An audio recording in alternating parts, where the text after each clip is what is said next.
আর একটা ভিডিও নিয়ে চলে আসলাম বন্ধুরা। সবাই তো দেখে বুঝতেই পারছো এটা কি মাছ। এটা হচ্ছে ইলিশ মাছ। দেখো ইলিশ মাছের ভিতরে ডিম হয়ে গেছে বন্ধুরা। এই যে তোমাদের তুলে দেখাচ্ছি। দেখো মাছটা যেটা আমি ফ্রিজে রেখে দিয়েছি।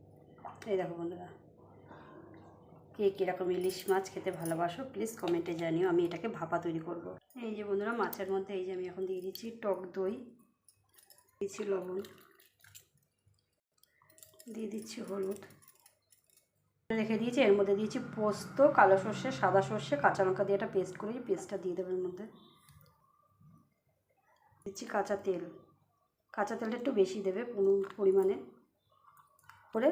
চিনি, এটা টেস্ট আনবে।